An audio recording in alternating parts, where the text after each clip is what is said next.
socialismo. O Estado satânico. Ainda bem que eu não sou socialista. Aí agora, por exemplo, no Brasil, que a gente tem toda essa ideologia de Paulo Freire nas escolas. O que você acha de Paulo Freire nas escolas? Cara, o Paulo Freire, ele tem um currículo bem renomado, inclusive... Isso eu já quero morrer. Mas é o factual. O Estado finlandês utiliza muito das práticas de educação dele. É mais aqui no Brasil que o pessoal tem muita birra com ele, mas no fim das contas, vários países utilizam algumas metodologias dele. Me fala uma metodologia dele de ensino que é boa. É a abordagem do contexto social, de você entender de onde que veio aquela pessoa, para você traçar um plano de ensino direcionado para essa pessoa especificamente. É o que a Finlândia costuma fazer no currículo deles, né? É muito mais maleável, né? Então você entender de onde a pessoa vem para onde ela vai ir, né? Tá, é que isso não tá bem no trabalho de Paulo Freire. E outra coisa, se eu fizer um currículo direcionado para cada pessoa aqui no Brasil, não dá. Aliás, no Brasil, eu preciso o contrário. O que tá no currículo do Paulo Freire? Na verdade, primeiro é o seguinte, o currículo do Paulo Freire já é uma fraude, é igual o Lula que tem doutorado. Né? O Lula tem doutorado por quê? O Lula tem doutorado? O Lula tem doutorado. Se não me engano, acho que Portugal, a Universidade de Portugal concedeu o doutorado pra ele. Ele tem doutorado. Simbólico. Mais honoris causa, não é simbólico. Honoris causa, não é simbólico. Ele tem doutorado, que são os mesmos doutorados que o Paulo Freire tem. Então o currículo é uma fraude. O Paulo Freire não estudou. Ele estudou, só que ele tem doutorados honoris causa. Que isso é feito, igual, por exemplo... É um doutorado que você não defende, defende a tese? Como que é esse doutorado? O que é o doutorado honoris causa?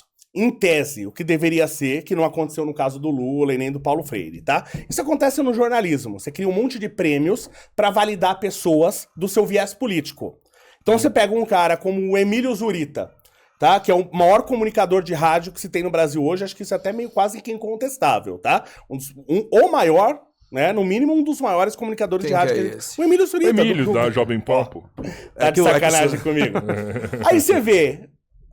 Quando você vê ele ganhando prêmio de rádio, aí você vê um monte de jornalistinha que não é nada, mas o cara tem um monte de prêmios. Por quê? Porque ele é da turminha, ele tem viés. Isso, infelizmente, acontece na educação. Então, o cara que fala o que eu quero, ele ganha títulos. O que seria o doutor? O que é um doutorado, tá? O doutorado, você vai expandir o limite do conhecimento. Então, o conhecimento vai até aqui. Eu vou pegar na borda do conhecimento e vou ampliar. Eu vou estudar além daquilo. É obrigatório, que não é obrigatório no mestrado, é obrigatório no doutorado eu trazer uma contribuição nova para a ciência. Tá? Pelo menos ciências exatas, né? Humano, o cara fala... O cara já vi doutorado que o cara fez diário de ele transando com homem transando com homem em banheiro público e ele fez doutorado. O cara é doutor em dar a bunda. Isso existe, tá? Isso existe no Brasil. Tá? Mas em exatas o negócio, via de regra, é sério. Isso existe no Brasil. Tá? Em exatas, via de regra, é sério. Então eu tenho um doutorado, eu expandir o limite do conhecimento. Então eu vou ter que fazer um monte de aulas, eu vou fazer o meu estudo e tal, aí eu vou escrever a minha tese, apresentar numa banca, se for aprovado, eu ganho o título de doutor. O que é o doutor honoris causa? Às vezes tem um cara que não teve oportunidade de estudar, tal, numa academia, tal, não sei o quê, mas é um cara que trabalha, por exemplo, na indústria, e ele é muito reconhecido pelo conhecimento que ele tem. Ele aprendeu muito praticamente. Então a academia reconhece o conhecimento desse cara. E dado o conhecimento reconhecido, ele depende do lugar, ele passa por uma banca e tal, não sei o quê, e aí ele não passa por todo o processo de assistir às aulas, de escrever a dissertação. Mas pelo conhecimento que ele adquiriu durante 30 anos de indústria, ele ganha um doutorado honoris causa. Certo. Tá? Mas isso era o doutorado honoris causa. É tipo uma faculdade da vida. Mas não é da vida, né? Mas beleza, então todos os doutorados... os doutorados dele, que eu vi aqui 35, são... Não, mas a maioria? A maioria, certo. A absurda maioria. Tá. O Paulo Freire tem 35. Doutorados. Eu vi 35? Você acha que ele fez 35 doutorados? Não fez. São 4 anos pra você fazer um doutorado. Ele foi convidado por Harvard para ser professor visitante. Isso tem que tomar muito cuidado. Já leu algum livro do Paulo Freire? Não. Então, você já leu? Já leu? Qual a principal crítica ao Paulo Freire? Então, ao método dele? Primeiro, que ele não tem método. Ele não tem método. Ele não tem um método. Existem vários métodos de ensino. Ele fez uma coisa boa, que é óbvia, qualquer idiota, se você professor faz isso normalmente, que ele ficou conhecido por causa de um curso que ele fez para adultos, que na minha opinião é um fracasso, porque uma boa parte das pessoas desse curso desistiu do curso dele.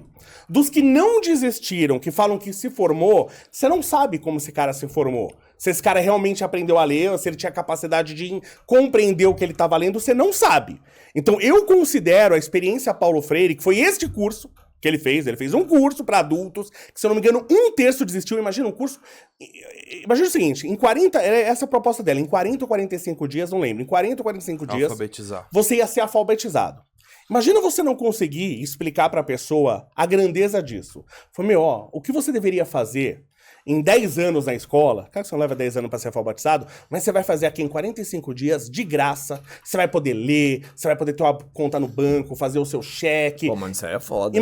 Mas imagina você ter o fracasso de conseguir explicar isso pras pessoas a ponto de 1/3 da turma desistir. 1/3 de pessoas que tinham uma condição muito desfavorável de que a gente não sabe conhecer essas pessoas. Comunidade, tinha cara lá que trabalhava 10 horas por dia. É difícil, a gente tem que entender o contexto. 10 horas por dia eu trabalho quando eu tô de férias. Mas lá na lavoura? Não, tudo bem, tá? Mas são trabalhos diferentes. É igual. Que o... não é assim, só chegar e o cara que às vezes não tem vai incentivo. O cara não tem incentivo. Mas o incentivo que tinha que dar era o professor. Mas tudo bem. Cara, mas 45 dias pra alfabetizar uma pessoa é rápido. Mesmo se o cara, sei lá, velho. É difícil pra caralho isso aí. Não, mas tudo bem. Uma tarefa Pô, mano, é igual aprender. Nem se o cara não trabalhar, o cara não trabalha, vai ficar por conta. O cara que não é alfabetizado, é difícil, ele não tem conhecimento. Ele vai trabalhar uma nova língua ali. Lá na lavoura, por 20, 30 anos, tem lá 40 anos. Cara, não é tão. O contexto é muito complicado. Mas no final das contas, você não viu essas pessoas alfabetizadas de verdade. Você não se mediu isso e nada. Bom, mas tudo bem. Qual que foi a única ideia? Qual foi o diferencial? Esse processo ainda existe? Esse processo... Vamos lá. Esse processo... Qual que foi o diferente que se usa ainda? Que foi a única coisa que você pode chamar de contribuição e não é invenção dele. Um monte de gente já fazia, tá? Você estudou pela cartilha Caminho Suave? O meu foi cartilha, não me lembro. Mas era uma cartilha lá. Aliás, é uma pessoa que é um crime no Brasil, você não tem uma entrevista dessa pessoa, que é a Branca Alves de Lima, que alfabetizou milhões de pessoas nesse país com essa cartilha Caminho Suave, que era uma cartilha espetacular, tá? Essa cartilha te ensinava via associações. Então você ia aprender o A, o B, o C, aí, por exemplo, aprender o B era de bebê, aí tinha o desenho de um bebê. Então você. Aí é isso aí. O U era de uva, então você via a uva, você fazia associações, e o U tava dentro de um desenho lá da uva. Isso atraía a criança, era uma coisa fenomenal, tá? Isso aí, excelente. Qual que foi o negócio que Paulo Freire fez? Que é óbvio que ele fez, é inteligente. Mas é óbvio, e outras pessoas já faziam isso. Na hora de ensinar primeiro, usar Paulo Freire para ensinar criança já é idiota. Porque o que ele fez foi para ensinar adulto, não ensinar criança. Então o que ele fez? Eu não posso ficar ensinando para um adulto, o uvo viu a uva. O bebê coçou a barriga. Tá? Porque onde ele vai usar isso? Então, Paulo Freire, a proposta dele era ensinar a escrever cimento, pão, ensinar a escrever coisas que os adultos precisavam escrever. Prático. Era essa a ideia. A ideia é legal. Boa, tá? Mas, basicamente, toda a metodologia de ensino dele é isso. Basicamente. E se você ler, eu li a pedagogia do oprimido. Primeiro, que é mais fácil ler Princípio de Newton. Alguém já leu Princípio de Newton? Não. Cara, se ele Isaac Newton cara, Isaac Newton parece que ele quer que você não entenda ele. Por isso que eu não li. Meu Deus do céu, cara. Pega esse livro e só passa o olho. Não vou pegar, mano. Dá pra encostar esse livro. Meu, é um livro difícil. Cara, Paulo Freire é mais difícil. Você não entende nada do que o cara fala. Primeiro que o cara... Pega qualquer vídeo dele falando. Ele não fala nada com nada. Por isso que eu entendo que o aluno foi embora. Eu ia embora Paulo também. Freire é usado na escola hoje, que muita gente fala... Eu já ouvi falar isso, alguns educadores falando isso. O pessoal fala de Paulo Freire, mas na escola brasileira não tem Paulo Freire. Esse é o famoso espantalho. Tem. Aí é um espantalho isso daí, não é? Tem. Se você fala tanto e não é? Tem bastante, tá? Mas primeiro, se você lê a pedagogia do oprimido, ela é absurda. O cara que concordar com aquilo, ele tem algum problema mental. Porque tem coisas lá do tipo assim, o aluno é um oprimido e o professor é o opressor. Já começa errado. Tá? Sempre é relação de poder, é uma coisa bem marxista mesmo. Sempre luta de classes, relação de poder. Então eu sou professor, eu automaticamente sou opressor. Eu não posso gostar daquelas crianças ou dos meus alunos e querer ensinar eles. Eu automaticamente sou professor e os alunos são oprimidos, tá? E a opressão, ela causa uma mágoa, uma marca. E isso ao longo do tempo pode se tornar violência. Mas a violência do oprimido contra o opressor é amor. Paulo Freire disse isso. Então, se os alunos estão revoltados com o professor, ele se junta e espanca o professor, de acordo com o Paulo Freire, isso é amor. Então, se você acha isso certo... Faz o L. Né? Alguma coisa tá errada. E na hora que você tira a relação de poder, isso é Paulo Freire que tem nas escolas, e isso foi uma das coisas que acabou com o ensino no Brasil? Você tirar a relação de poder. No Japão, que você usa tanto como exemplo, o professor é Deus dentro da sala de aula. É isso. Tá? Aqui o professor, você fala, não, o professor ele tem que ser igual ao aluno. Não, eu não posso, por definição, ser igual ao aluno. Hierarquia. Então usar Paulo Freire já é estúpido pra adulto. Pra criança, é um crime. É criminoso usar Paulo Freire pra criança. O Rodrigo não é contra a hierarquia, tanto é que... eu não sou marxista, eu tenho críticas.